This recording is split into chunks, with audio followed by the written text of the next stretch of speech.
I didn't know that. I didn't know that. She accepted $3,000 to go on a date looking ugly. What she didn't expect was that he was the most powerful man in the country, the Mafia boss. Now her lie comes with a dangerous price. The problem? He never expected to fall in love. Welcome to my library. I'm Lena, and our story is just beginning. Chapter 1. The strangest deal of her life. What will become of me? There are stupid things you do for money, and then there are absolutely insane things you do when you're desperate. I was in the second group. Maybe that's why I agreed to it without thinking twice. Or maybe because the $3,000 offered was exactly what I needed to pay for my sister's treatment this month. It didn't matter. In the end, there I was, standing in front of the mirror in my tiny bedroom, wearing a faded gray sweatshirt that had seen better days and sweatpants that matched a lazy Sunday watching bad TV shows better than a date at one of the most expensive restaurants in the city. My hair was pulled into a messy bun, purposely disheveled, with strands escaping in every direction, and I had just put on pale pink lipstick, almost childish, that made me look 15. Perfect. It was exactly what that woman had asked for. Go ugly. Go awkward. Make him give up. Her words echoed in my head as I looked at myself in the mirror, almost laughing at my own reflection. She had called me 3 days ago, referred by a mutual friend who knew about my desperate financial situation. Her voice was nervous, almost whispered, as if she were confessing a crime. I need someone to go on a date in my place, she had said, and before I could ask if she was crazy, she dropped the number. $3,000. For one night. I should have hung up on her. But when you're behind on bills, with a sister who depends on expensive insulin and a job that barely pays rent, you listen. So I listened, and the more she talked, the more absurd it became. She had been chosen by his family for an arranged date, some kind of old agreement between companies, powerful families, those things I thought only existed in old movies. But she didn't want to go. She was afraid of him, found him too intimidating when she saw a photo the family showed her. There's something in his eyes, she had said with a trembling voice, something that scares me. And then came the really crazy part. She wanted me to go in her place, pretending to be her, but doing it on purpose so he'd lose interest. So he himself would give up on the date before things went too far. That way she'd be free from the commitment without disappointing the family, without causing a scandal. I laughed, literally laughed during the call, but she was serious, completely serious, half now, half later. So I said yes. Because when you have your electricity cut off and the pharmacy calling you about overdue prescriptions, you do things you never imagined doing. Now, looking at my reflection, I wondered if I had completely lost my mind. Was this illegal? Probably not. Unethical? Definitely. But necessary? Absolutely. I grabbed my old purse, a fabric thing that had seen much better days, and took a deep breath. It was just a date. A few hours of pretending. I just needed to be uninteresting enough for him to want to run away. How hard could it be? Rich men liked sophisticated, elegant women who knew how to talk about expensive wines and trips to Europe. I would be the opposite of that. Simple, boring, common. The restaurant was downtown, a place way too sophisticated for someone like me. I had to take 2 buses to get there, and when I finally got off at the right stop, I felt even more out of place. There were imported cars parked in front, a valet in an impeccable suit opening doors, and people coming and going with that casual elegance that only people with real money can have. Women in high heels and dresses that sparkled under the streetlights. Men in suits who had never stepped on a bus in their lives. I, on the other hand, looked like someone who had gotten lost on the way home. An intruder, an imposter, which I was, technically. I took a deep breath, adjusted the strap of my purse on my shoulder, and pushed the heavy glass door. The interior was even more intimidating than I had imagined. Enormous crystal chandeliers hung from the high ceiling. Tables with impeccable white tablecloths were strategically distributed throughout the room, and waiters moved like dancers in a perfectly rehearsed choreography. Everything screamed luxury. Everything screamed old money. Everything screamed that I didn't belong there. The air smelled of expensive perfume mixed with exotic spices, or just the smell of privilege. The maitre d' approached with a polite smile that didn't reach his eyes. He looked me up and down, his eyes pausing on my sweatshirt, then on my old purse, then on my makeup-free face, clearly confused by my appearance. A wrinkle of disapproval formed between his eyebrows, but he maintained his professional mask. "Good evening," he said in that neutral tone that people in luxury services master perfectly, and I could almost hear the silent question. "What is someone like you doing here?" "I have a reservation," I said, trying to sound confident. "Under Victoria Ashford." It was hard to lie about my name. It wasn't Victoria. It's Maya, I thought, but I continued with the lie. He checked the elegant list attached to a leather folder, sliding his finger down the page, and nodded. "Of course. Please follow me." He guided me through the main room, and I could feel the stairs. Conversations stopping subtly. People turning discreetly to watch me. A woman in sweatpants in a place like this. I was the show of the night. My palms started to sweat. My heart beat faster with each step. My old sneakers made a muffled sound against the marble floor. This is ridiculous, I thought. Absolutely ridiculous. The maitre d' stopped at a table in the corner, partially isolated by elegant dark wood screens. The table for two was set up as if it were a ceremony. 2 crystal glasses, gleaming silver cutlery, a small candle in the center. The light was soft, even romantic. "He hasn't arrived yet," the maitre d' said. "Can I bring you something to drink while you wait?" "Water," I said too quickly. "Just water, please." He nodded and walked away, and I sat down in the chair. The chair was welcoming, upholstered in soft velvet. The table had more cutlery than I knew how to use. There were 3 forks of different sizes. For what? And the elegant silence around me was disturbing, broken only by the discreet murmur of conversations at other tables and the soft clinking of cutlery against fine porcelain. I took a deep breath, trying to calm my heart. Focus. You just need to be boring, awkward, talk too much about silly things, drop things, make him want to run away. Easy. The waiter brought the water in a glass pitcher with lemon slices floating, and I thanked him quietly, picking up the glass and taking a big sip. Okay, I could do this. It was just acting. A few hours and it would all be over. But then I heard footsteps, firm, confident, echoing against the marble with an authority that made people move instinctively, the kind of footsteps that command attention without asking. The room seemed to get quieter. Or maybe it was just the blood pounding in my ears, and when I looked up, everything stopped. He was standing a few feet from the table, and everything that woman had said made sense now. Intimidating was a crude understatement. He was tall, broad shoulders under a perfectly tailored black suit, elegant in a way that seemed natural, as if he had been born wearing silk and authority. His dark hair was impeccably combed back, revealing a face with strong lines, a defined jaw, and eyes that made me forget how to breathe. Dark. So dark they seemed almost black under that soft light. Intense, penetrating, dangerous. Eyes that seemed to see things other people hid. He looked at me, and something in the air changed. It became denser, more charged, as if the temperature had risen 10 degrees in a second. I forgot how to breathe. My brain went into complete panic. This was the man I was supposed to make give up? I was screwed, completely screwed. He approached slowly, each step measured and deliberate, his eyes never leaving mine, as if he were studying me, trying to discover all my secrets with just one look. And when he stopped beside the table, I felt his presence like a wave of heat that enveloped me completely. He smelled like something expensive and masculine, a fragrance that made my stomach tighten. He didn't say anything for a moment. He just studied me in silence, his eyes moving down my ridiculous sweatshirt, my messy hair, my childish lipstick, and then back to my eyes. There was something there, curiosity maybe, or amusement, or something more dangerous that I couldn't identify. And then, with a deep, velvety voice that did something absolutely strange to my stomach, he spoke. Victoria Ashford, I presume. My throat was dry, completely dry. I should have said yes, should have lied without hesitation, but something about the way he looked at me, as if he could see through every lie I'd ever told in my life, made me freeze. The words got stuck in my throat. Yes, I finally managed to say, my voice coming out weaker than I wanted. He smiled, but it wasn't a friendly smile. It was the kind of smile wolves give before they attack, the kind of smile that says, I know exactly what you're doing. Dangerous, provocative, devastating. Interesting, he said, pulling out the chair with a smooth movement and sitting across from me, his eyes still fixed on me as if I were the most fascinating thing he'd ever seen. Because you don't look anything like the photo they showed me. And it was at that exact moment, with my heart beating wildly and my mind going into complete panic, that I realized something fundamental. Everything had spiraled out of control before it even began. Chapter 2. He came out of obligation. I'm disappointed.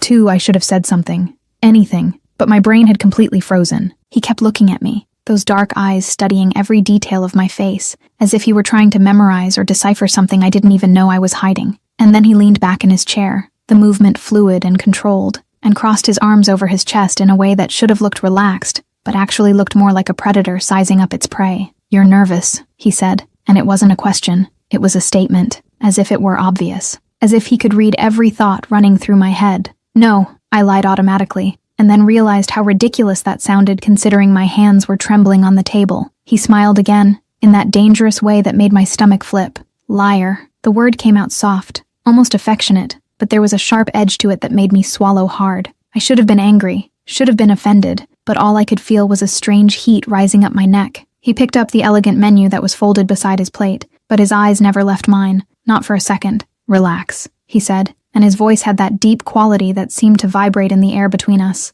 I don't bite, at least not on the first date. My face got hot, extremely hot, and I knew I was blushing because I could feel my cheeks burning. Great, perfect, exactly the impression I wanted to make. The waiter appeared beside the table with that impeccable posture all the staff here seemed to have, and he ordered something in French that I didn't understand a word of. The waiter nodded and disappeared silently. French, of course, because men like him probably spoke 5 languages and dined at restaurants like this every night, while I could barely afford a decent pizza. "Aren't you going to order anything?" he asked, and there was a touch of amusement in his voice. I'm still looking. I lied again, because the truth was I had no idea what half those things on the menu meant. He leaned slightly forward, resting his elbows on the table, and suddenly the space between us seemed smaller, much smaller. "Let me guess," he said, his voice low. "You've never been here before." It wasn't a question. Again, he just knew. How the hell did he know? "Is it that obvious?" I asked, trying to sound casual and failing miserably. Yes, the answer was direct.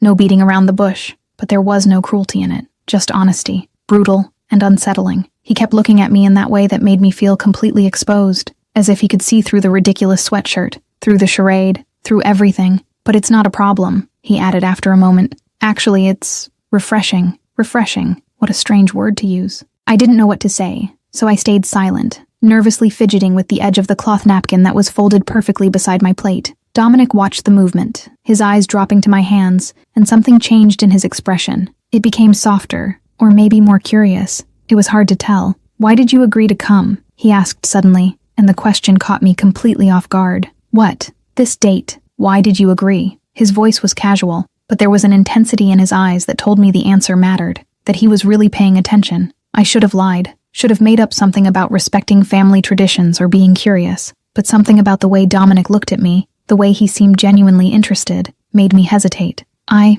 don't know," I said finally, which was partially true. "And you? Why did you come?" He didn't answer immediately. Instead, he picked up his water glass and drank slowly, as if he were carefully considering what to say, or whether to say anything at all. When he finally put the glass back on the table, there was something different in his face, something darker. "Obligation," he said simply. "Obligation? An old agreement between families, the kind of thing I would normally ignore, but..." He stopped, his jaw tightening slightly. But there were consequences to refusing this time. Consequences. The word hung in the air between us, loaded with a weight I didn't fully understand but felt in my bones. There was something more there, something dangerous, something that woman who hired me had felt when she looked at his photo. Dominic wasn't just rich. He was something else, something darker. "You hate being here," I said, and it wasn't a question. It was an observation. He smiled, but this time it was different, more genuine, less guarded. "Hated," he corrected. "Past tense. Hated being here." My heart did a strange jump in my chest. "And now?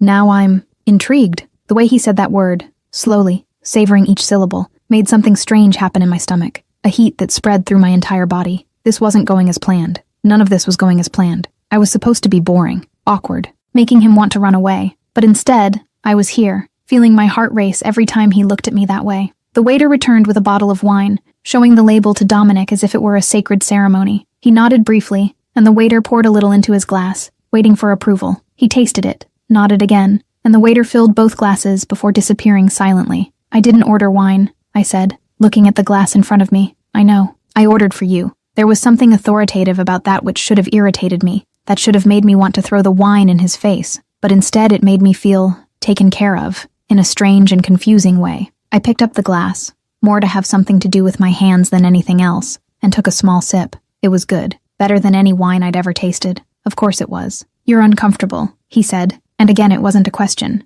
"A little," I admitted, because there was no point lying when he could clearly read every expression on my face. "Why? Because of me? Because of all this?" I made a vague gesture with my hand, indicating the restaurant, the table, the whole situation. "It's not exactly my world." "And what is your world?" Dominic asked, leaning even further forward, and suddenly I could feel his heat, could feel that intense presence that seemed to fill all the space around us. I hesitated, because the truth was ugly. The truth was a tiny apartment with overdue bills and a sick sister, and a job that barely paid enough to survive. The truth was that I was here for money, that I was lying, that I was pretending to be someone I wasn't. "It doesn't matter," I said, finally looking away. "It's not interesting. Let me be the judge of that." His voice had that commanding quality again, that tone that didn't accept arguments, but there was something else there too, genuine interest, as if he really wanted to know, as if I really mattered. And that was more dangerous than anything else, because it was making me want to trust him. It was making me forget why I was really here. The waiter came back to take our orders,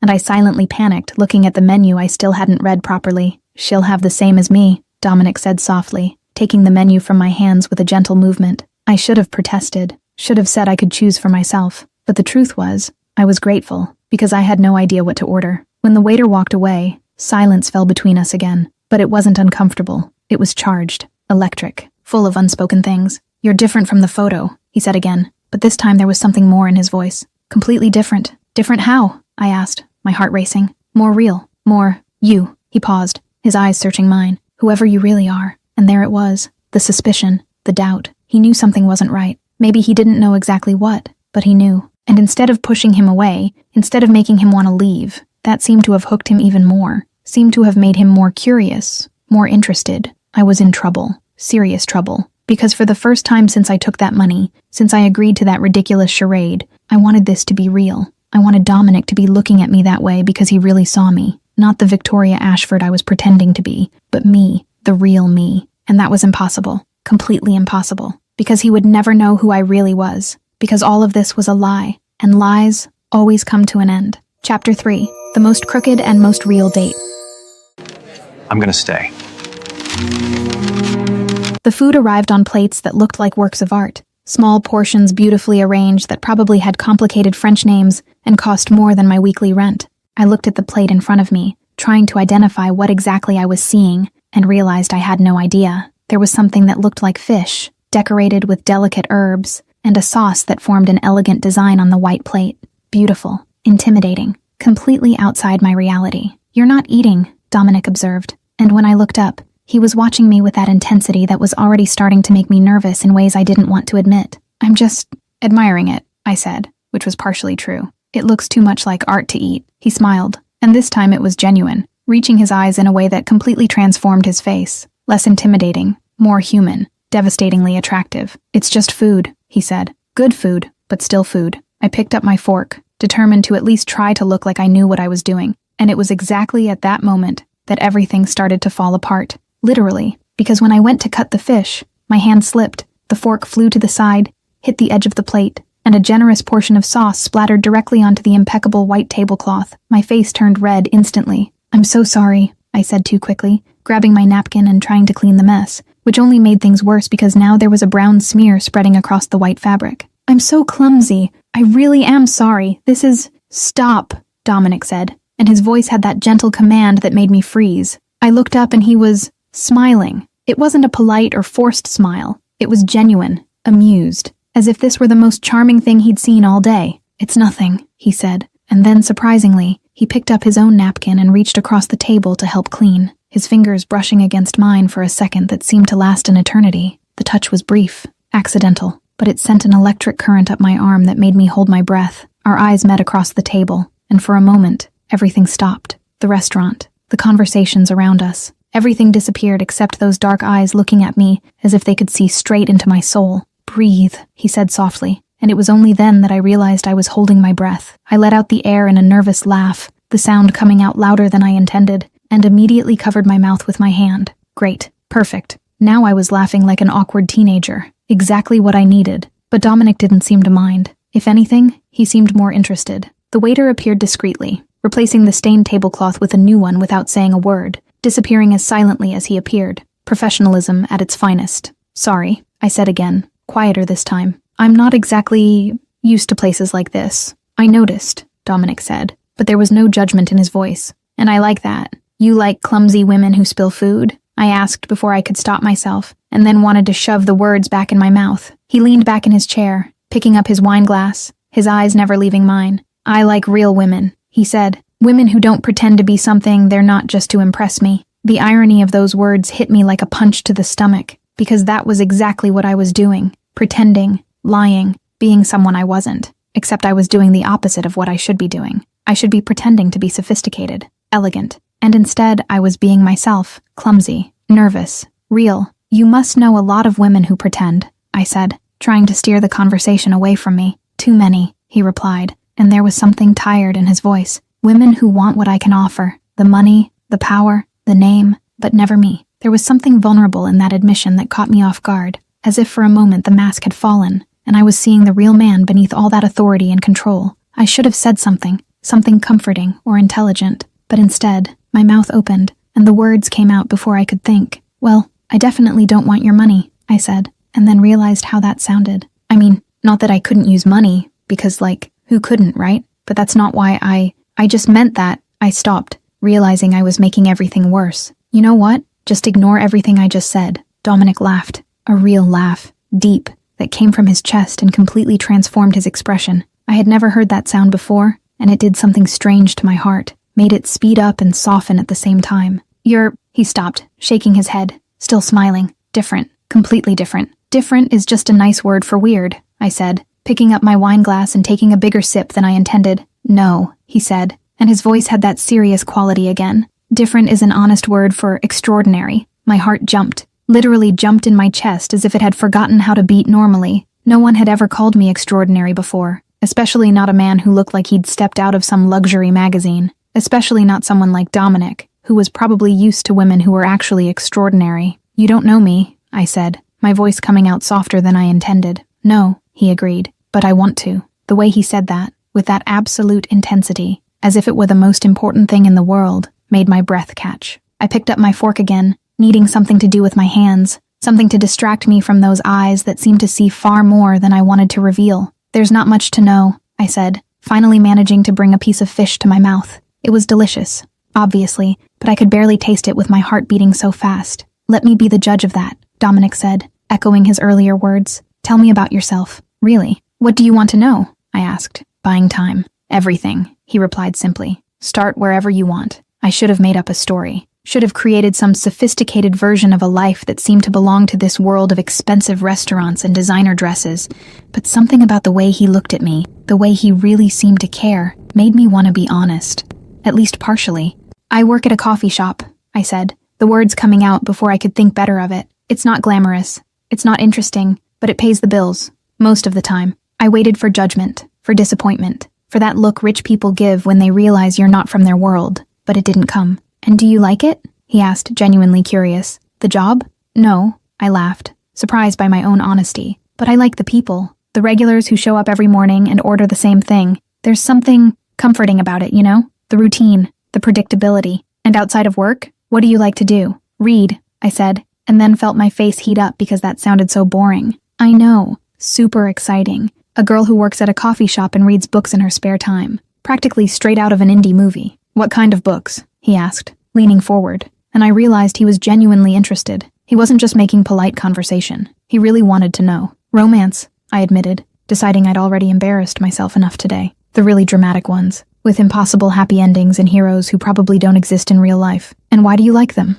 No one had ever asked me that before. Most people just rolled their eyes when I mentioned romance, as if it were something inferior. But Dominic was waiting for my answer, as if it really mattered. Because, I stopped, trying to find the right words. Because in the end, no matter how messy everything got, there's always hope. There's always a happy ending. And I guess I like to believe that's possible, you know? Even if it's only in books. Something changed in his expression. It became softer, more open, as if I had said something that resonated with him in a way he didn't expect. Hope is important, he said quietly, especially when you live in a world that's constantly trying to take it away from you. There was weight in those words. History. Pain, maybe. And suddenly I wanted to know everything about him. Wanted to understand what made this powerful, intimidating man say something so vulnerable. And you? I asked. What's your world? Besides all this? I made a vague gesture at the restaurant around us. He was silent for a moment, swirling the wine in his glass, and I thought maybe he wouldn't answer, that maybe I had crossed some invisible line. But then he spoke. Complicated, he said finally, full of obligations I didn't choose,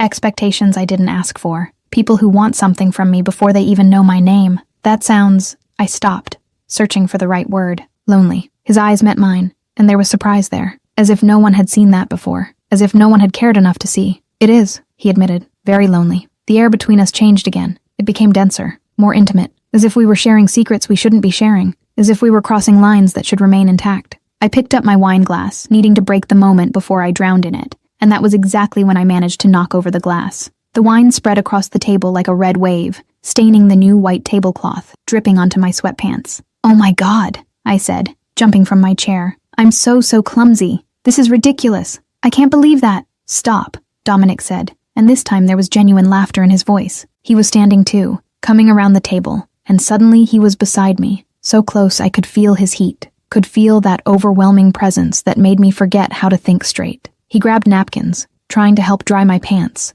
and his fingers brushed my waist for an accidental second that made my entire body wake up. Sorry, he said, pulling back quickly, but his eyes remained on mine, and there was something there, something intense and hot that made my stomach clench. No, I said quickly. I'm a disaster. You're probably regretting coming. I'm not, he said, and the absolute certainty in his voice made me stop. Not at all. We stood there, very close to each other, the chaos of soaked napkins and stained tablecloths around us, and all I could think about was how dark his eyes were up close, how defined his jaw was, what it would be like if he leaned just a few inches closer. The waiter appeared again, professional as always, cleaning everything up quickly, offering to change the tablecloth once more. Dominic dismissed him with a gesture, leaving some bills on the table that were probably more than the total amount of the check. Let's get out of here, he said suddenly. My heart raced. Leave, walk, talk, away from forks and wine glasses you can knock over. There was humor in his voice, but also something more. An invitation, a promise of something beyond that formal restaurant,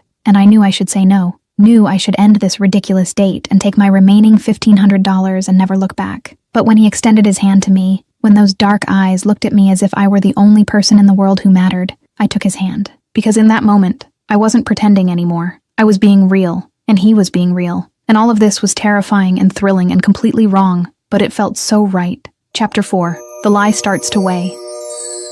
I want to see you.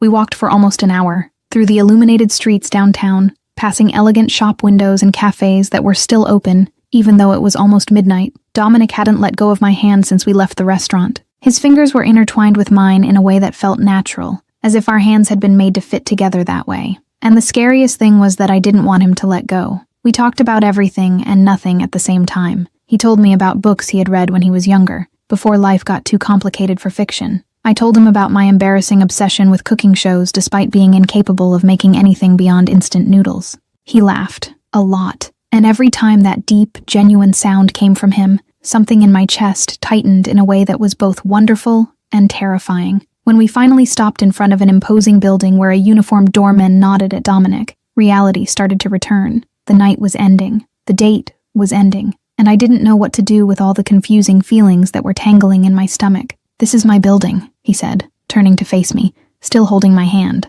I know it's late, but I should go, I said quickly, because I knew that if he invited me up, if he looked at me that way for one more second, I would say yes. And that would be a mistake. A huge mistake. He studied my face for a long moment, those dark eyes searching for something I didn't know if I wanted him to find. I want to see you again, he said, and it wasn't a question. It was a statement, a certainty. My heart raced. Pure panic flooded my system. Dominic, tomorrow night, he continued, stepping closer, and suddenly the space between us disappeared. Or the day after, if you need time. But I want to see you again. I need to see you again. The intensity in his voice, the way he looked at me as if I were something precious and rare, made my throat tighten. This wasn't in the plan. This wasn't part of the deal. It was supposed to be one date, one night, make him lose interest and leave. But everything had gone wrong. Terribly, wonderfully wrong. I don't know if... Please. The word came out soft, almost vulnerable, and coming from a man like Dominic, that meant everything. I should have said no, should have made up an excuse, should have ended it right there before it got even more complicated.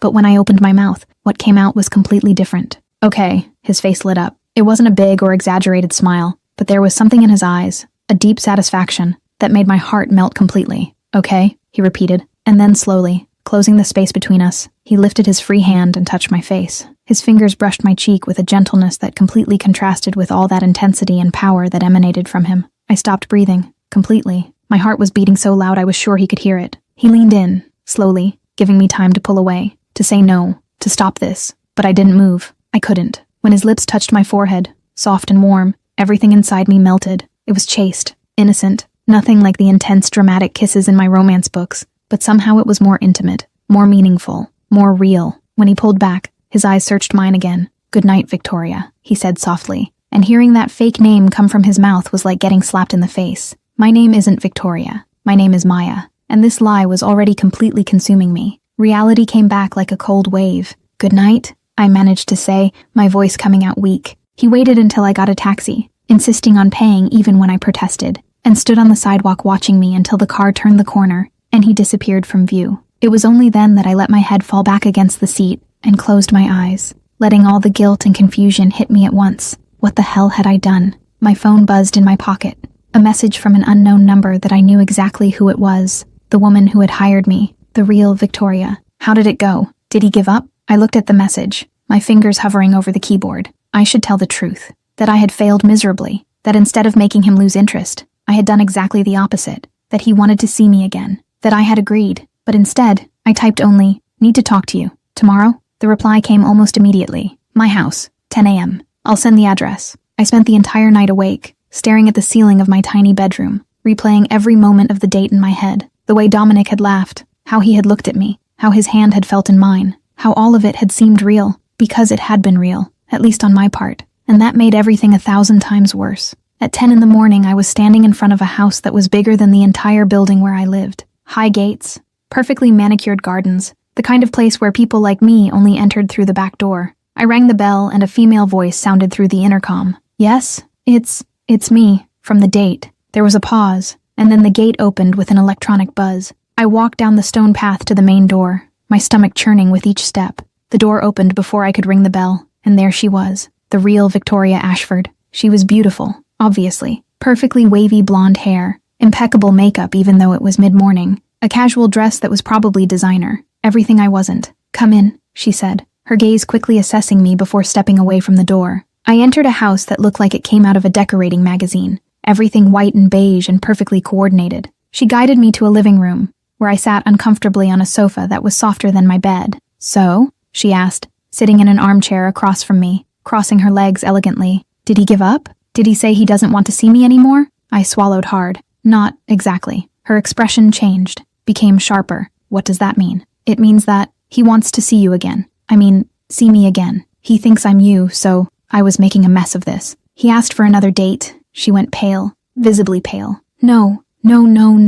This wasn't supposed to happen. You were supposed to make him give up. It was simple. Be boring. Uninteresting. How did you manage to screw this up? Her voice was getting louder, more desperate, and I felt anger bubbling in me. "Sorry for not being boring enough for you," I said, my own voice getting firmer. "Sorry for being human." She stood up, starting to pace back and forth. "You don't understand. You don't know this man. You don't know who he really is, what he does." "Then tell me," I challenged. "Tell me who Dominic is." She stopped pacing, looking at me with something that looked like genuine fear. "He's dangerous. His family, they control things. Businesses you don't want to know about. People you don't want to meet. And if he finds out you lied, that I lied." She shook her head. "It won't be good for either of us." My stomach sank. Part of me already knew there was something more to Dominic. The way people moved around him, the respect, the fear maybe. But hearing it confirmed was different. "So what do I do?" I asked, my voice coming out smaller than I intended. She stopped, looking at me with those calculating eyes. "You'll continue." "What?" "You'll keep pretending to be me. You'll go on one more date, 2, maybe, and then you'll break up with him. Gently. Say it's not working, that you're too different. Whatever makes him lose interest without causing problems." I should have refused, should have thrown the money in her face and walked out of that ridiculous house. But then she said the magic words. "I'll pay you more. $5,000 more. 3 dates. That's all I'm asking. $5,000. That would cover my sister's insulin for months, would cover the overdue bills, would give me a break I desperately needed." I looked at her, at this rich woman in her perfect house, asking me to keep lying to a man who was starting to mean something to me, a man who was dangerous, a man I should be avoiding. "Okay," I said, hating myself with every syllable. "Okay, I'll do it." The relieved smile that crossed her face made me feel sick. When I left that house 20 minutes later, with the promise of more money and more lies, all I could think about was the way Dominic had kissed my forehead, the way he had said my name, the wrong name, and for the first time, I wished I could go back in time, that I could have refused that money from the beginning, because now I was trapped in a web of lies, and the more time I spent with Dominic, the more painful it would be when everything fell apart, and it always fell apart. Lies always came to an end. Chapter 5. The First Fall.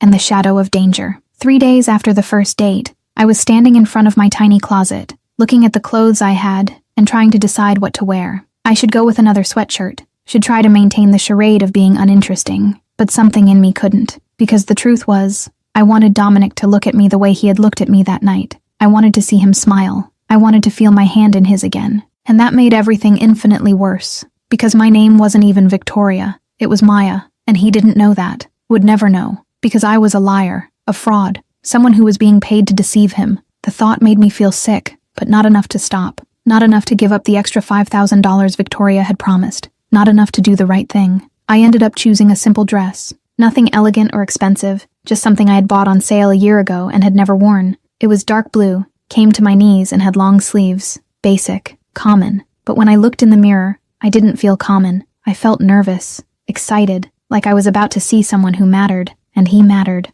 That was the problem. Dominic had asked to meet at a park near the river, something more casual than the restaurant, he said. More us, as if there were an us, as if this were real. When I arrived, he was already there, leaning against an iron railing overlooking the water, and when he saw me, his entire face changed, became softer, more open, happy. He was happy to see me, and that made my heart ache in ways I didn't know were possible. "Hi," I said as I approached, suddenly shy in a way I hadn't been before. "Hi," he replied, and then pulled me into a hug that caught me completely off guard. He smelled of that expensive, masculine fragrance that was already starting to become familiar. His arms around me were strong, secure, and for a moment, I allowed myself to relax in that embrace, allowed myself to pretend this was real, that I really was Victoria Ashford, that he was hugging me because he truly knew me. When we pulled apart, he kept one hand on my waist, as if he didn't want to let go completely. "You look beautiful," he said, his eyes traveling over my face, my simple dress, as if I were wearing something straight off a runway. "It's just an old dress," I said, feeling my face heat up. "It's not about the dress," he replied, that deep voice doing strange things to my stomach. "It's about you." And there it was again, that intensity, that way of making me feel like I was the only person who existed in his world. We walked along the river, talking about everything and nothing. He told me about a work project that was giving him a headache, being vague about the details, but making it clear it involved a lot of responsibility and difficult people. I told him about a regular customer at the coffee shop, who always ordered the same thing, but always complained it was different. "Maybe she just wants attention," Dominic suggested with a smile. "Or maybe your coffee really is inconsistent." "Impossible," I said with feigned indignation. "I make the best mediocre coffee in the city." He laughed, that sound I was already starting to love, and pulled me closer to him as we walked. It was easy, too easy, to forget this had an expiration date, to forget it was built on lies, to forget that at some point everything would fall apart. We stopped at a small cafe and bought hot chocolate even though the day wasn't that cold. We sat on a bench facing the water, our shoulders touching, and for one perfect moment, everything felt right, until my phone buzzed. It was Victoria, again. She had sent 3 messages since yesterday, all asking how it was going, reminding me of the plan, making sure I was going to break up with him soon. I turned off the screen without responding. "Everything okay?" Dominic asked, noticing my expression. "Yes," I lied, forcing a smile. "Just work." He studied my face for a moment, those dark eyes searching for something, but then nodded and changed the subject. We talked until the sun started to set, painting the sky in oranges and pinks, and when he suggested dinner, I said yes without hesitation, without thinking about the consequences, without thinking about anything except wanting to stay with him for a few more hours. The restaurant this time was different, still elegant, but more intimate, less formal. There were candles on every table and soft music playing in the background. Romantic, dangerously romantic. "You're different today," he observed while we waited for our food to arrive. "Different how?" I asked,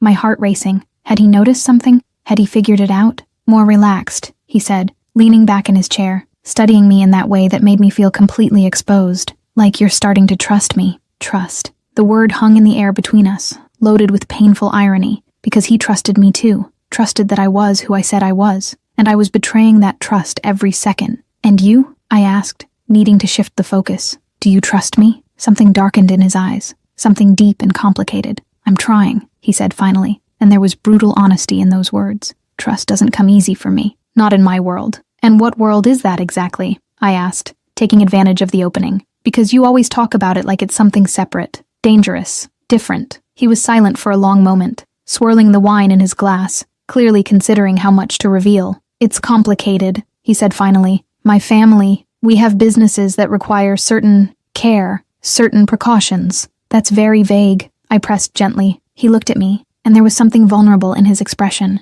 "I know, and I'm sorry I can't be clearer, but there are things about my life that could scare you, that could push you away, and I don't want that." The sincerity in his voice, the genuine fear of losing me, made my heart clench, because he didn't know that the thing that should scare him was me, was the lie I was living, was the fact that none of this was real. You couldn't scare me, I said, and it was true, partially, because whatever he was, whatever he did, it didn't change the way my heart raced when he smiled, didn't change the way I felt safe when he touched me. The food arrived and we ate, the conversation flowing easily to lighter topics. He told me about trips he had taken when he was younger. I told him how I had never left the country, how I had barely left the city. He didn't judge, didn't seem disappointed. If anything, he seemed fascinated, as if my ordinary life was exotic to him somehow. After dinner, we walked through the illuminated streets. The night was pleasant, with a gentle breeze that made the tree leaves whisper. Dominic held my hand like it was the most natural thing in the world, his fingers intertwined with mine, in a way that made my heart race and calm at the same time. We were passing an art gallery when it happened. A man came out of a nearby store, accompanied by 2 other men who were clearly security, dark suits, alert posture, the kind of people you noticed even when trying not to notice. The man saw Dominic and stopped abruptly. His eyes widened for a fraction of a second before he composed his expression. "Dominic," the man said, and there was something in his voice, excessive respect, or poorly disguised fear, maybe both. Dominic stopped too, and I felt his hand tighten on mine. His posture changed completely, became more rigid, more alert, more dangerous. The ease that had been there seconds ago disappeared, replaced by something cold and controlled that made me realize I didn't know this man as well as I thought. "Richard," Dominic said, his voice icy in a way I had never heard before. The man, Richard, looked at me briefly, curiosity, and something more, caution perhaps, clear in his eyes, before returning his attention to Dominic. "Didn't expect to see you around here. Thought you were dealing with that situation at the port." "It's handled," Dominic said, and the tone didn't allow for more questions. But there was weight in those 2 words. Implication, threat, maybe. There was a tension in the air that I didn't fully understand but could feel. Something dangerous, something wrong. Richard's 2 security guards moved subtly, positioning themselves in a way I recognized from movies. Protection, or threat. It was hard to tell. And then suddenly, there were more people. 2 men appeared out of nowhere, positioning themselves behind Dominic and me. Also security guards, I realized with a cold shock. Where the hell had they been all this time? Had they been following us? During the entire date? "Everything all right here?" one of them asked, his voice low but clear, directed at Dominic, not me, as if I were irrelevant, as if he were the only one who mattered. "Yes," Dominic replied without looking back, his eyes fixed on Richard. "Richard was just leaving, weren't you?" It wasn't a question. It was an order disguised as a polite suggestion. Richard smiled, but there was no warmth there. There was poorly disguised nervousness. Of course. Enjoy your evening, Dominic." He nodded and walked away quickly, his security guards flanking him perfectly, and I could swear I saw relief in his shoulders when they turned the corner and disappeared. When they were gone, Dominic finally looked back, nodded briefly to the 2 men who had appeared, and they retreated, disappearing into the shadows, as silently as they had emerged, like ghosts, as if they had never been there. My heart was beating hard, too hard. My hands were shaking, and I knew he could feel it because he was still holding one of them. "Who were those people?" I asked, my voice coming out weaker than I intended. Dominic gently pulled me to the side, away from the middle of the sidewalk, his hand still holding mine, but with less tenderness now. "More urgency, more protection. Just business," he said, but there was tension in his jaw. "Nothing you need to worry about. You have security guards," I said, and it wasn't a question. "Following us. The whole time. Were they there during the entire date?" He hesitated, and in that hesitation was the answer. "It's necessary," he said finally, "as a precaution." Precaution against what? My voice was rising now, panic starting to seep in. Who was that man? Why did he seem so afraid of you? Dominic ran his free hand through his hair, a gesture of frustration I had never seen in him before. Always so controlled, always so in command. But now there was a crack in that perfect facade. "It's complicated," he said again, and I almost laughed at the futility of that answer. "You always say that. Complicated. Your world. Your business. But you never tell me what that really means." He looked at me, and there was clear conflict in his eyes. Wanting to tell me versus needing to protect me. Or maybe it was wanting to trust versus having learned to never trust anyone. "There are things in my life," he began slowly, choosing each word carefully, "that aren't conventional. I've already said it. My family has businesses that some people consider questionable, and that comes with risks." "What kind of businesses?" I pressed, even knowing I shouldn't, even knowing that the more I knew, the more complicated everything would become. "I can't tell you," he said, and there was finally brutal honesty there. "Not because I don't trust you, but because this way you'll be safer, as if there were real danger, as if this weren't just paranoia or excessive precaution,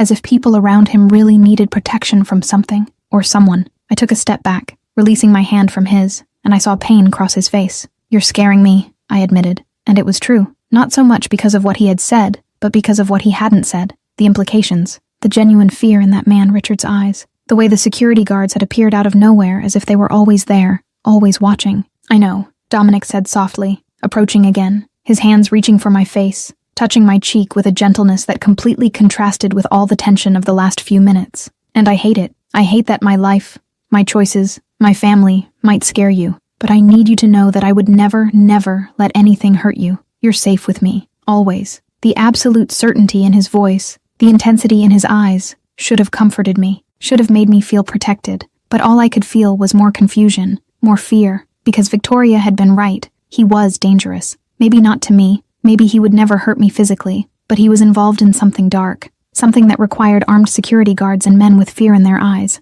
"I need to go," I said suddenly, taking another step back, and I saw real hurt cross his face. "Please don't," he said, and there was pleading in his voice. "Don't let this push you away. Don't let my world push you away from me. I just need time to process all of this," I said, which was true, partially. The complete truth was that I needed space, needed to think, needed to decide whether to continue with this charade or run while I still could. He studied my face for a long moment, then nodded slowly. "Okay," he said, "but promise me one thing. Promise me you'll at least consider seeing me again. That you won't just disappear." I should have said no, should have cut everything off right there. But when I looked at those dark eyes full of vulnerability and hope, all I could do was nod. "I promise to consider it," I said. He took me to a taxi, paying the driver in advance despite my protests, and stood on the sidewalk watching me until the car turned the corner. And as I looked through the back window, seeing his solitary figure disappear in the distance, all I could think was that I had crossed some invisible line. I had fallen, not just into his arms, but into something much deeper and much more dangerous, and I had no idea how to get out. Chapter 6. The Truth About Him. I can't. This can't. Total chaos. I spent 2 days avoiding Dominic's calls, 2 mornings waking up to messages from him on my phone. Simple, kind messages, asking if I was okay, if I needed space, saying he was there when I was ready to talk. Each message made my heart clench a little more, because he didn't know that while I was having a crisis about who he really was, he was falling in love with someone who didn't even exist. Victoria had called too, 3 times, each time more desperate, demanding I end everything, that I make Dominic give up once and for all. I ignored all the calls, because the truth was, I didn't know what to do anymore, didn't know how to get out of this mess I had created myself. It was my coworker Jessica who changed everything. We were on break at the coffee shop, sitting in the small back room that eternally smelled of old coffee and burnt bread, when she grabbed her phone and showed me a photo. "Did you see this?" she asked, her eyes sparkling with that excitement of someone who had juicy gossip. "It happened last night. It was a newspaper photo, online, a chaotic scene, police lights, yellow isolation tape, and in the center of it all, being escorted by police officers, was him, Dominic." My stomach dropped. I literally felt like the ground had disappeared beneath my feet. "What?" I managed to whisper, taking her phone with trembling hands. "Dominic Ferrara," Jessica said, the name rolling off her tongue as if it were obvious, as if everyone should know who he was. "Son of Giovanni Ferrara. You know, the Ferrara family. They practically control half the city. Construction businesses, bars, nightclubs, and other things people don't talk about out loud. Ferrara. That was his last name. A last name I should have known. A last name everyone apparently knew except me. My vision started to blur at the edges. "What happened?" I asked, forcing the words out. "Investigation. Again. They're always investigating his family, but they never managed to prove anything." Jessica shook her head. "They say he took over the business after his father retired. That he's even colder, more calculating. That people disappear when they cross his path. People disappear." The words echoed in my head like an alarm bell. Dominic, the man who had held me so gently, who had laughed at my bad jokes, who had looked at me as if I were something precious. This Dominic made people disappear? "Are you okay?" Jessica asked, looking at me with concern. "You're pale." "I'm fine," I lied, returning the phone with visibly trembling hands.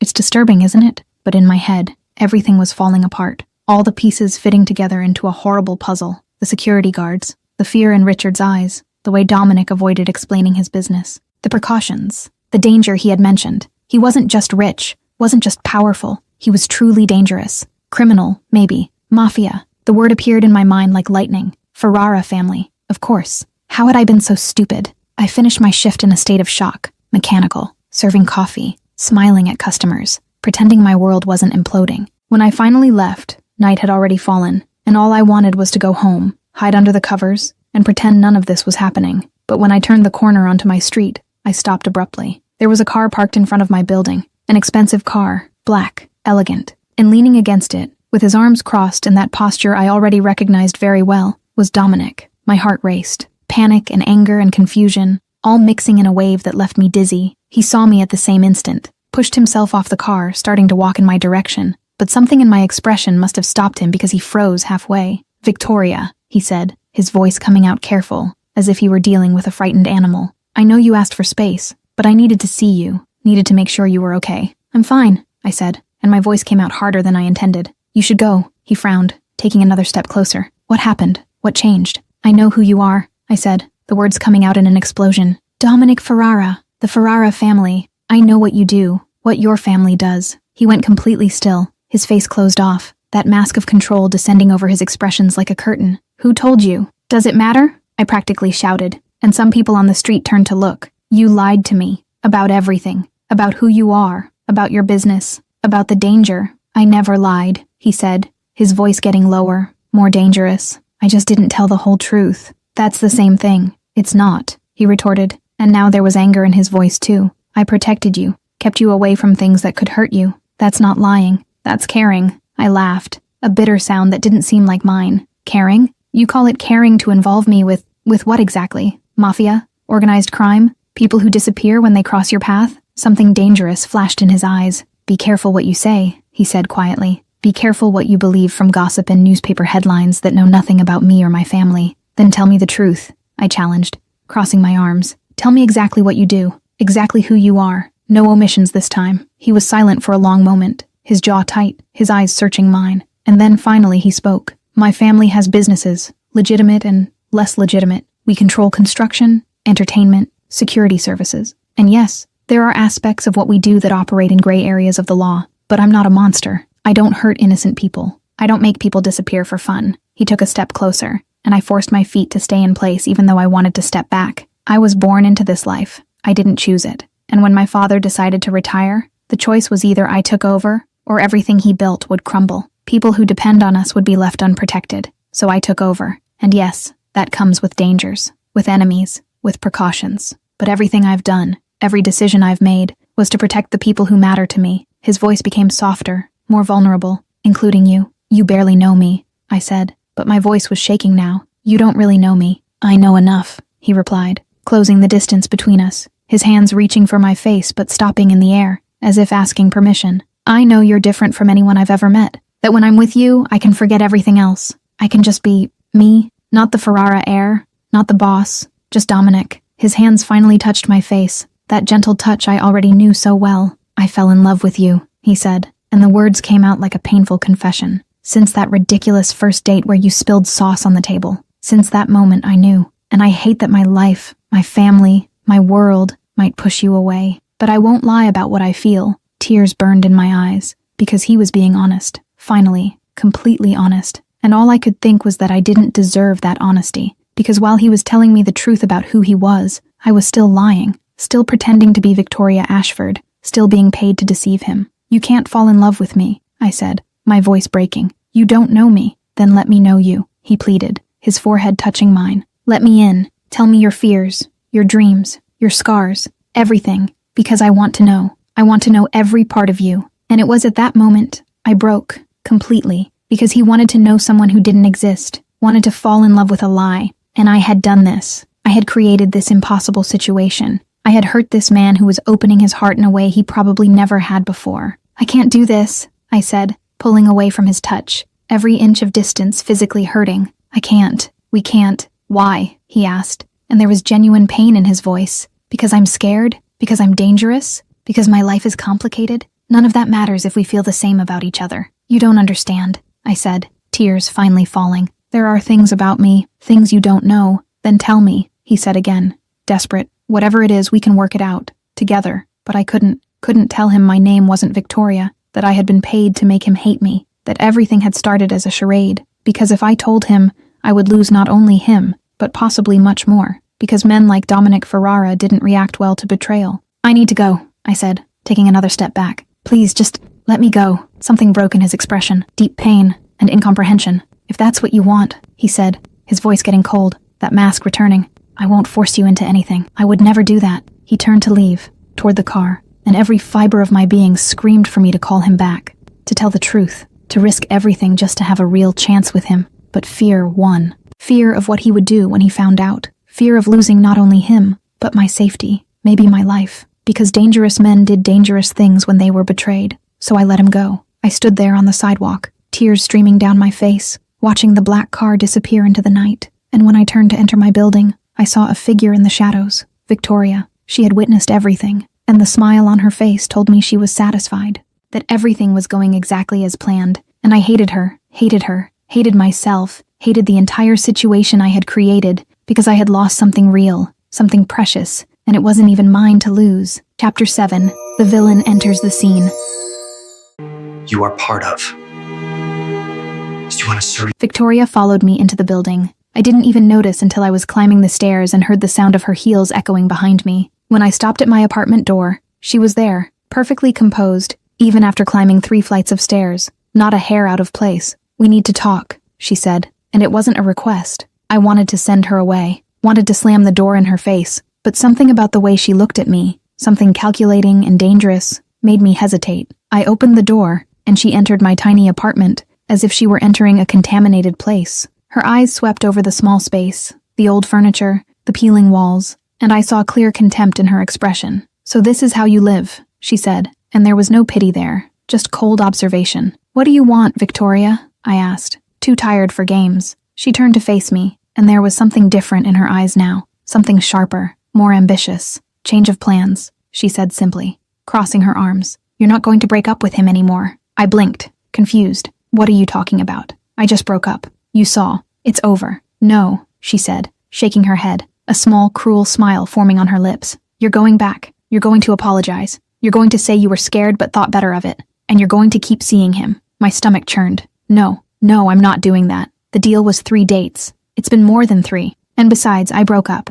It's over. "The deal changed," she said, her voice getting harder, "because I changed my mind about what I want." "And what do you want?" I asked, even though I already knew I wasn't going to like the answer. She approached, her eyes shining with something that looked like pure ambition. "I want Dominic Ferrara. I want the name, the power, everything that comes with being his woman, and you're going to help me get it." I laughed. I couldn't help it. An incredulous, bitter sound. "You're crazy. You paid me to make him lose interest. Now you want me to do the opposite." "I was scared before," she admitted, walking around my apartment as if it were hers. "When I saw that photo of him, when the family told me about the arrangement, I panicked. He seemed dangerous, intimidating, and I didn't want that kind of complication in my life." She stopped, looking at me with that calculating smile. "But then I did my research, found out exactly who the Ferrara family is, what they control, the power they have, and I realized I was being stupid. This man isn't a complication. He's an opportunity, the biggest opportunity of my life." "You're insane," I said, shaking my head. "He's not a chess piece. He's a person.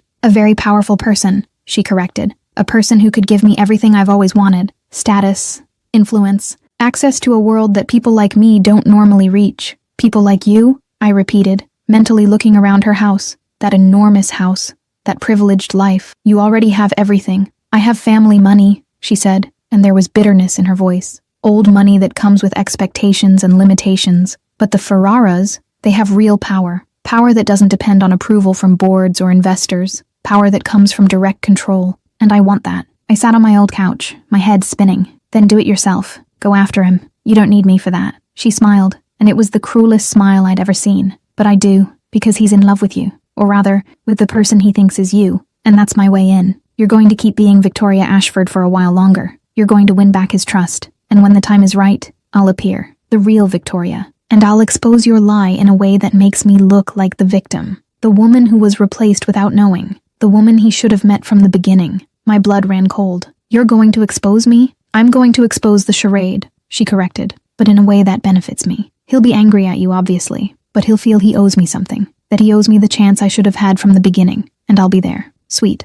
understanding. Everything he needs after being betrayed. It was brilliant, diabolical, completely psychopathic, but brilliant." "No," I said, standing up. "I won't do it. I won't hurt him even more just so you can get what you want." "You will," she said with absolute certainty. "Because if you don't, I'll expose you anyway, but in a much worse way. I'll tell him everything, that you were paid, how much you were paid, that this was all a charade from the beginning. And men like Dominic Ferrara, they don't react well to betrayal." The threat hung in the air between us. Because she was right. Dominic was dangerous. And if he found out I had lied, that I had approached him for money, that everything had been fake from the first moment, I didn't know what he would do, but I knew it wouldn't be good. "You're a viper," I said, my voice trembling with anger. "I'm practical," she corrected, "and you have 24 hours to decide. Either work with me, earn another $10,000 for your time, and get out of this situation relatively unscathed, or I'll go to Dominic myself tomorrow and tell him everything. Your choice." She turned to leave, her heels clicking against the cheap floor, but stopped at the door. "Oh,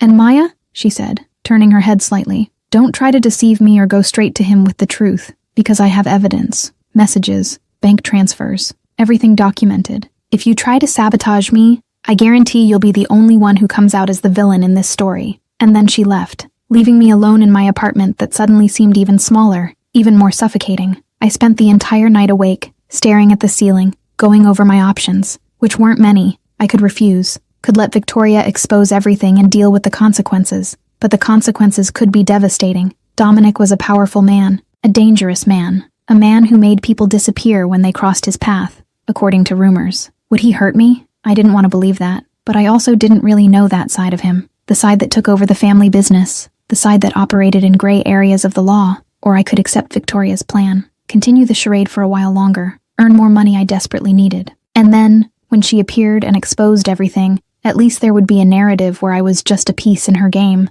not the mastermind. Would it be better? Probably not. But maybe it would be less worse. At 6 a.m, exhausted and without having slept, I grabbed my phone. There was a message from Dominic, sent at 3 a.m. "I can't stop thinking about you. Whatever's scaring you, we can work it out. Together. Please give me a chance." My heart broke a little more reading those words, because he was genuine, vulnerable, real, and I was about to hurt him in ways he couldn't even imagine yet. But what choice did I have? With trembling fingers, I started typing a response, and then stopped, because I saw another car parked on the street through my window, black, elegant, and leaning against it, checking his watch, was one of Dominic's security guards. He had followed me last night, or was following me now, protecting maybe, or watching. I didn't know anymore. What I knew was that I was trapped between Victoria and her threats, trapped between Dominic and his feelings, trapped in a web of lies I had helped weave myself. Finally, I finished typing the message. "Can we meet? I need to talk to you." The response came almost immediately,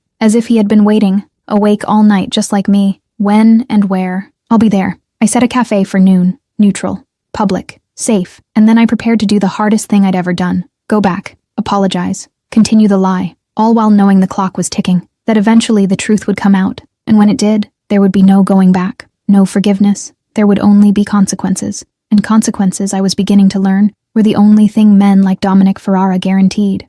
Chapter 8. Who She Really Is. Tell the truth. Tell the truth.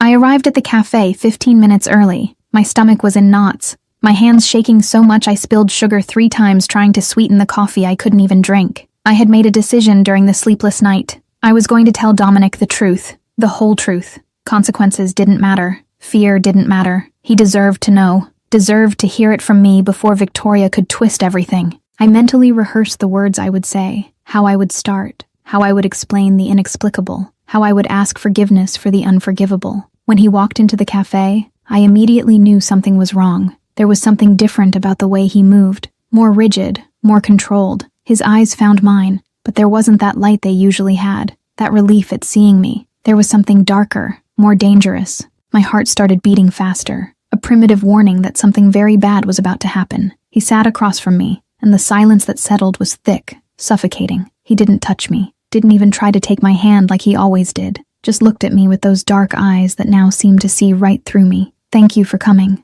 I said finally, my voice coming out weak. "Dominic, I need to tell you." "Maya," he said, and the world stopped. My name, my real name, coming from his mouth. He knew. My God, he knew. The blood drained from my face. My breath caught in my throat. Absolute panic flooded my system. "How?" I managed to whisper. He leaned back in his chair, that relaxed posture that was deceptive because his eyes were alert, calculating, dangerous. "Did you really think I wouldn't check?" he asked, his voice dangerously soft. "That I wouldn't investigate the woman I was falling in love with? Especially when there were so many inconsistencies." Inconsistencies. Of course there were. How had I been so stupid to think I would fool a man like him forever? "You don't have credit cards in the name Victoria Ashford," he continued, his voice methodical, almost clinical. Don't have a social media history that matches who you were supposed to be. Your address doesn't exist in her records. And when my men did deeper checks, they discovered something interesting. He paused, his eyes never leaving mine. They found a Maya Collins, working at a coffee shop downtown, living in an apartment across town.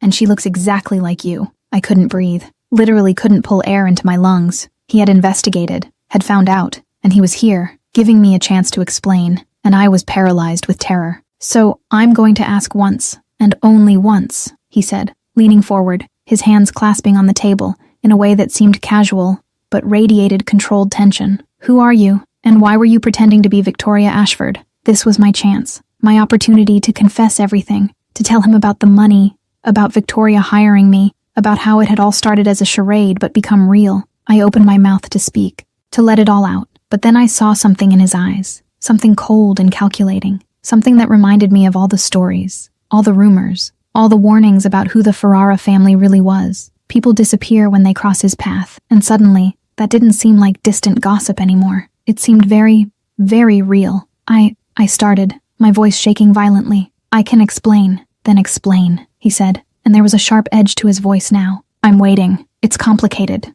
I said, and immediately knew it was the worst thing I could have said. Something dangerous flashed in his eyes. Complicated, he repeated, his voice getting lower, more threatening. You lied about your name, about who you are, about everything. Made me believe I was getting to know Victoria Ashford when all along you were a complete stranger. And all you have to say is that it's complicated? It wasn't like that, I said quickly, desperately.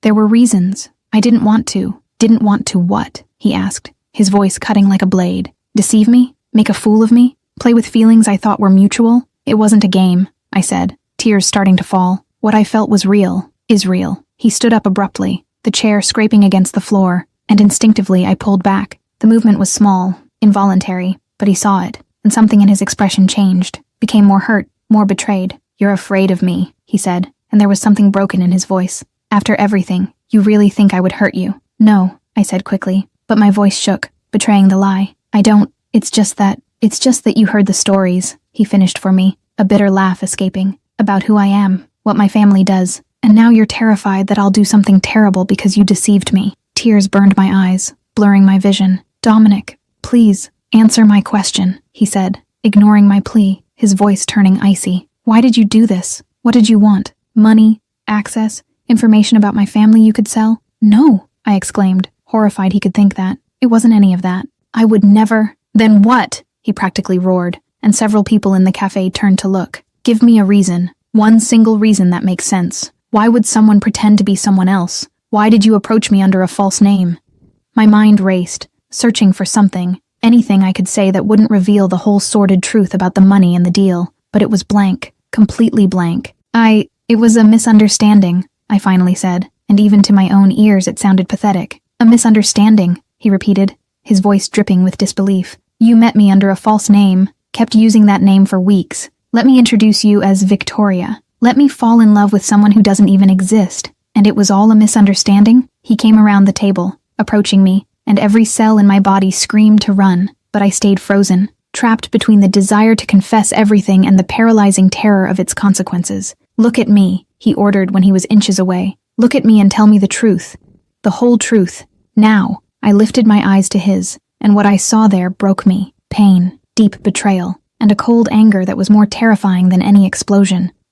I started, and my voice failed. I can't, or won't, he asked, and there was so much contempt now. Because it seems very much like you're choosing to continue the lie, choosing to protect information from me instead of finally being honest. It's not that, I said, tears falling faster now. I want to tell you, but I'm afraid. Afraid of what? He asked, his voice getting dangerously low. Of me, of what I might do. My silence was answer enough. Something died in his eyes, that last spark of hope, of chance for salvation. I see, he said, taking a step back, creating distance that felt like miles despite being only inches. You really believe I'm the monster they paint in the newspapers, that I make people disappear, that I'm dangerous enough to physically hurt you. It's not that, I protested weakly. It's exactly that, he said, his voice so cold it made me shiver. And you know what's funny? I would never hurt you. Even now, even knowing you deceived me about everything, the idea of hurting you makes me physically sick, but you don't trust me enough to believe that. He ran his hand through his hair, a gesture of frustration I had never seen in him before. You know what hurts me most about all this? he said, his voice breaking slightly. It's not even the lie about your name. It's that I shared things with you. Opened parts of me I never show anyone.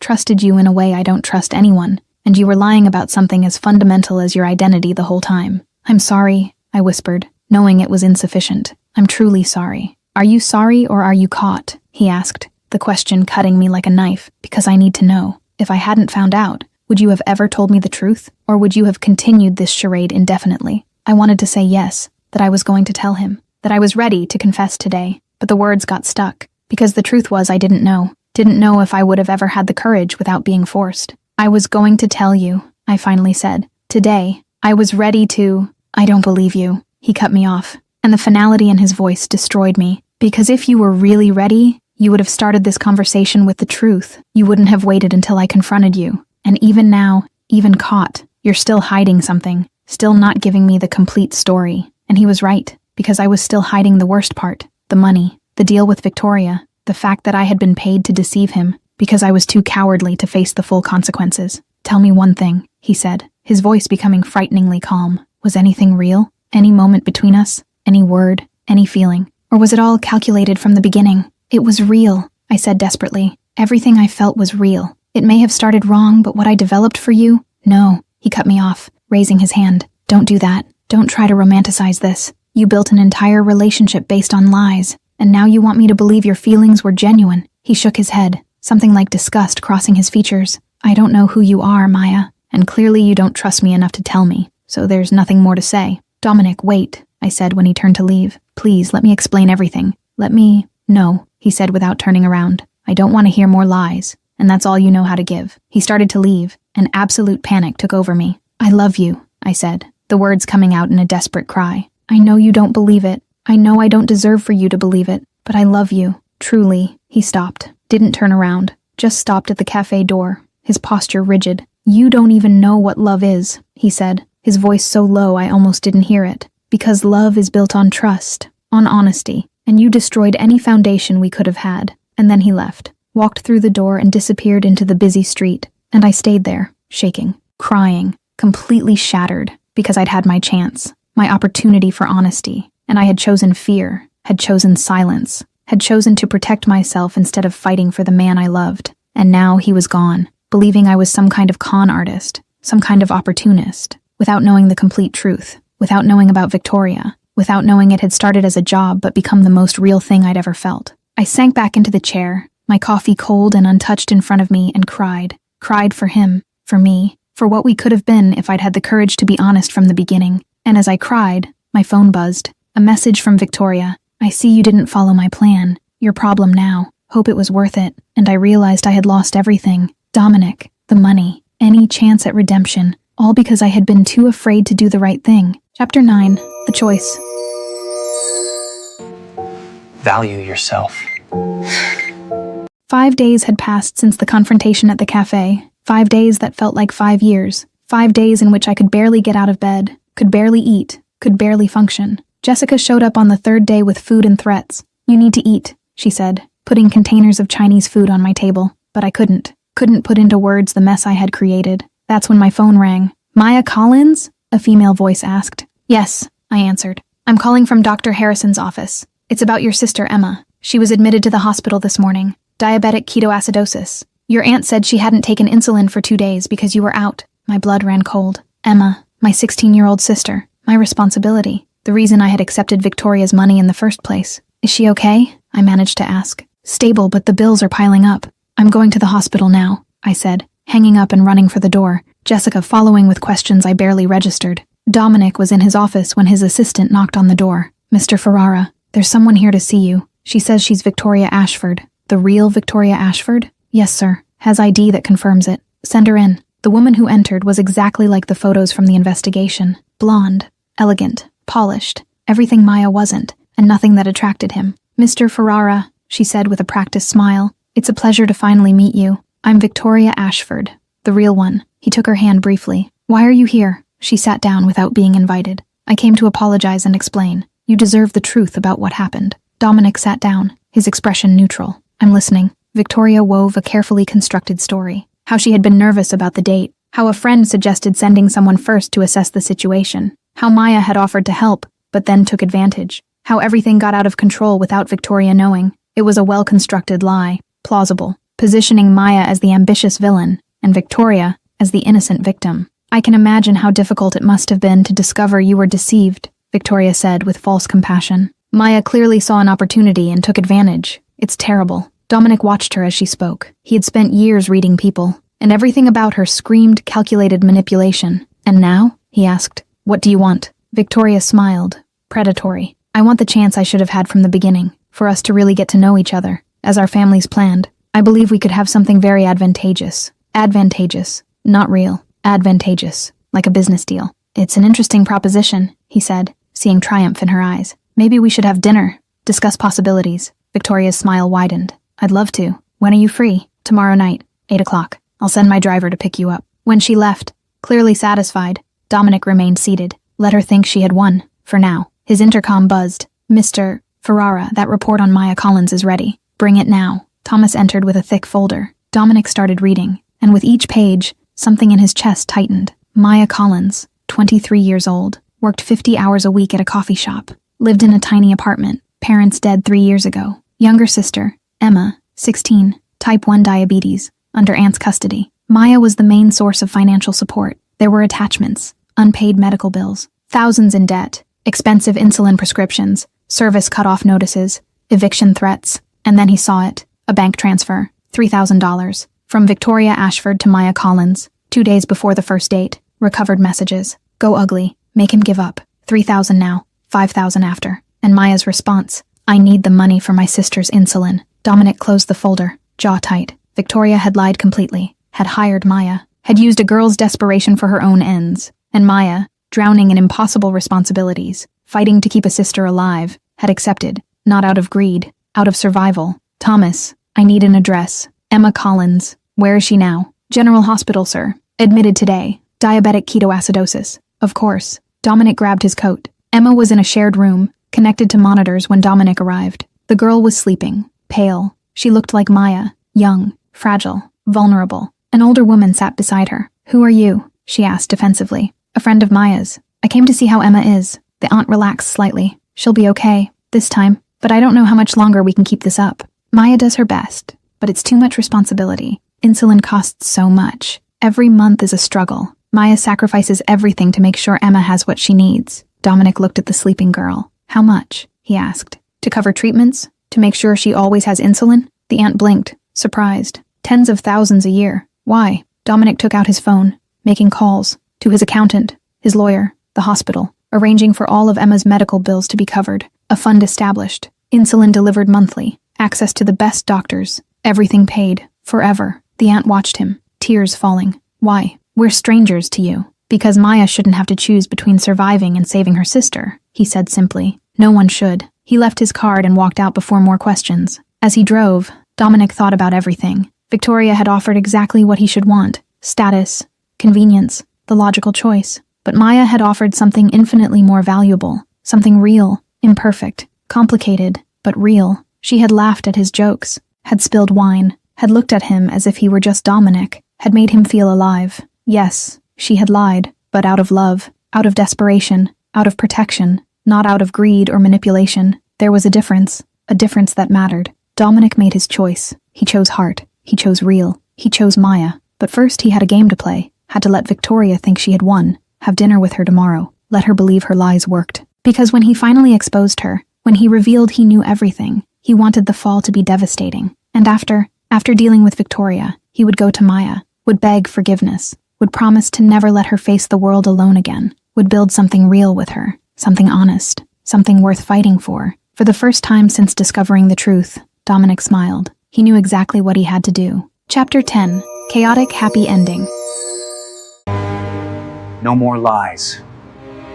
I was in line at the pharmacy when my phone buzzed. A message from an unknown number with an attachment. I opened it hesitantly. It was a photo of Emma, in the hospital, smiling, holding a new teddy bear, and underneath, just one line of text that made me stop breathing. All bills paid, fund established. She'll never be without insulin again. My hands shook so much I almost dropped the phone. Dominic, he had done this, even after everything, even hating me. even believing I was some kind of con artist. He had taken care of my sister. Tears burned my eyes right there in the pharmacy. Because how could I hate someone like that? How could I accept losing someone who did something so incredibly generous without expecting anything in return? 3 days later, I was serving coffee during my shift when Jessica ran up to me, eyes wide, holding her phone. "You need to see this," she said, practically screaming. "Now! It's about that guy, Dominic Ferrara." My heart raced. With trembling hands, I took her phone. It was a video, live from some elegant social event. The screen showed Dominic in an impeccable suit, standing on a stage, and beside him, dressed as if she were at a ball, was Victoria. My stomach churned. They were together, publicly. Of course they were. She had won, had gotten exactly what she wanted. But then Dominic started speaking, his voice amplified by the event microphone, and everything changed. "Good evening, everyone," he said, that controlled voice I knew so well. "I know many of you expected an announcement today about a possible commitment between my family and the Ashford family." Victoria smiled beside him, practically radiant. But there was something in Dominic's eyes, something cold. "However," he continued, turning to look directly at her, "I cannot in good conscience proceed with any kind of relationship based on lies and manipulation." Victoria's smile failed. Confusion crossed her face. "Dominic, what are you—" "I'm talking about," he said, his voice getting louder, clearer. "The fact that you hired someone to pretend to be you, paid $3,000 to a desperate girl to deceive me in your place, and then, when I discovered the truth, you came to me with a completely fabricated story, placing all the blame on her." The color drained from Victoria's face.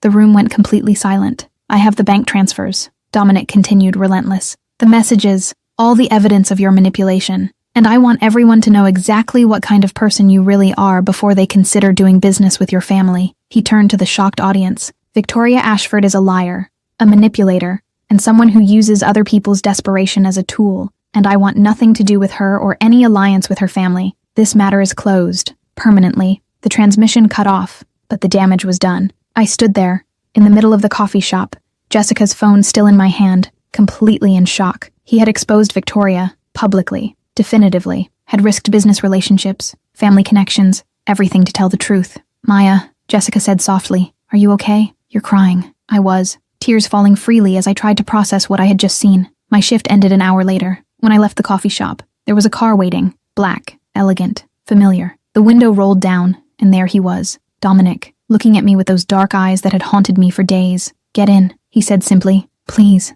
I should have refused, should have kept my distance, but my feet moved before my brain could protest. I got in the car. He didn't say anything for a long moment, just looked at me, as if he were trying to memorize every detail. "Emma's okay," he said finally. "I know," I replied, my voice coming out hoarse. "I saw. Thank you. You didn't have to." "I did," he interrupted me, "because you shouldn't have to choose between surviving and saving her, and because I understand now why you accepted Victoria's money, why you lied, why you were so afraid to tell me the truth." Tears burned my eyes again. "It still doesn't justify what I did. I hurt you, deceived you." "Yes," he agreed. "You did, and it took time for me to process that, to understand the difference between your lies and hers. But there is a difference, Maya. You lied out of desperation, out of love for your sister. She lied out of ambition, out of manipulation. They're worlds apart." He leaned closer, his face inches from mine. "But if we're going to try this, if we're going to have any chance of making it work, I need absolute honesty from now on. No secrets, no lies, no matter how scary the truths are." "I can do that,"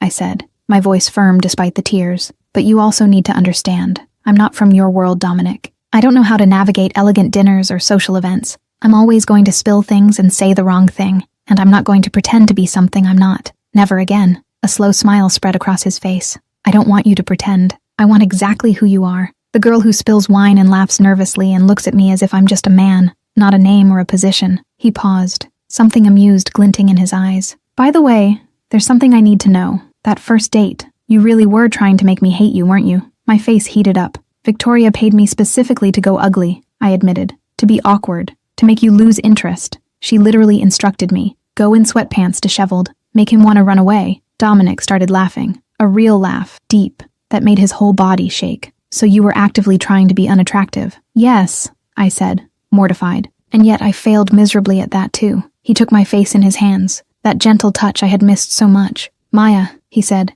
his eyes shining with humor and something deeper. "If that was you trying to be ugly, then imagine if you had actually tried to impress." And then he kissed me, finally, properly. Not on the forehead like before, but on the lips, deep and consuming, and everything inside me melted. When we pulled apart, both breathing hard. He smiled. Have dinner with me, tomorrow night. A real date this time. No lies, no pretending, just us. Okay, I said, and then added with a smile, but this time I'm really getting dressed up. Fair warning, it might be dangerous. The next evening, I spent 2 hours getting ready. For the first time in this whole mess, I wanted to impress, not as Victoria, as myself. I chose a dress I had bought at a thrift store months ago but never worn. It was dark red, simple but elegant, coming just above my knees. I left my hair down in natural waves instead of the usual messy bun, light but careful makeup. And for the first time, I looked at myself in the mirror and felt beautiful, not trying to be someone else, just the best version of myself. When Dominic picked me up and I opened the door, he went completely still. His eyes traveled over my entire body, top to bottom, and the intensity in that look made my stomach flip. Maya, he said, his voice hoarse. You're absolutely stunning. My face heated up. I warned you it would be dangerous. He took a step into my apartment, closing the door behind him, gently cornering me against the wall. Dangerous is an understatement, he murmured, his mouth dangerously close to mine. You have no idea what you're doing to me. Dinner was perfect. We talked for hours. No masks, no lies, just two people really getting to know each other. He told me about the pressure of taking over the family business so young, about how he felt alone even surrounded by people. I told him about my parents, about how I had become responsible for Emma overnight, about my dreams of maybe one day being able to go to college. When we walked back to the car, his hand in mine, everything felt right, imperfect, complicated, but right. You know my world is dangerous, he said suddenly. There will always be risks, threats, precautions. Do you still want this? I looked at this man, powerful, intense, dangerous in every way, and completely mine. Our love started with the biggest lie possible, I said. I pretended to be someone else. You investigated me without me knowing. None of this was normal or healthy. I smiled, squeezing his hand. But it survived the truth, survived the exposure, survived everything. So yes, I want this. I want you, danger and all. He pulled me into a kiss that promised everything. Passion, protection, danger and love. Most of all, love. And as we stood there in each other's arms, I knew this wouldn't be easy, would never be simple, but it would be real. It would be ours, and it was worth every risk. Did you enjoy this story? I truly hope so. I laughed so much while writing every detail, an unpredictable meeting that turned into an unexpected love between two people from completely different worlds. May love overcome everything. Leave a comment telling me what you thought about the story and give it a rating from 0 to 10. Your feedback is incredibly important to me, so I always know how I can improve. Thank you so much for your time. Until the next story, darling.